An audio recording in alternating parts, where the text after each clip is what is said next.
এই ৰবাচোন ৰবা এই তোমাক কথা এটা কওঁ বেয়া পাবা নি? যাব নেকি? নহয় মই নাযাওঁ, মানে তুমি তোমাৰ মোবাইল আছে নাই? চাওঁ দেখুৱাচোন মোবাইল। নাই ফোন নকৰোঁ, মই তোমাৰ মোবাইলটো চাবহে বিচাৰিছোঁ।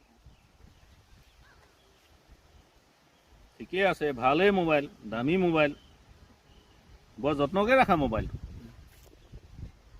কভাৰো লগাই থৈছা। পৰি যায় যে কেতিয়াবা। হা? পৰি যায় যে কাৰণে কভাৰ লগাই থোৱা। অঁ, পৰি গ'লে আকৌ ভাঙি যাব নহয় ন, হয় নাই? ঠিকেই আছে, মোবাইলটো বহুত যত্ন কৰিছা, ভাল লাগিছে। কিন্তু মই এটা কথাৰ কাৰণে তোমাৰ মোবাইলটো মই চালোঁ।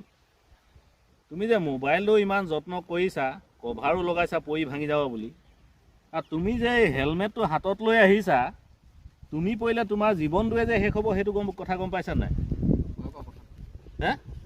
অকণমান আগত গ'লে পিন্ধি ল'ম ভাবিছিলোঁ। সেইটো কথা নহয় বুজিছা।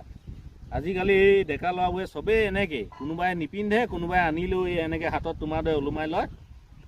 তুমি মোবাইলটোক ইমান আদৰ সন্মান কৰিছা, যত্ন কৰিছা, পৰি ভাঙিব বুলি কভাৰ লগাইছা, আৰু নিজৰ হ'লে হেলমেটটো পিন্ধা নাই। ভগৱানে নকৰক ফটকৈ যদি কিবা এটা হৈ যায় তেতিয়া কি কৰিবা? হে? পিন্ধি ল'বা দেই, পিন্ধি ল'বা। মই তোমাক দেখি পেলাই মানে কথাটো মনত পৰিলে সেইকাৰণে ক'লোঁ আৰু। বেয়া নাপাবা আকৌ কোৱা কাৰণে। অঁ।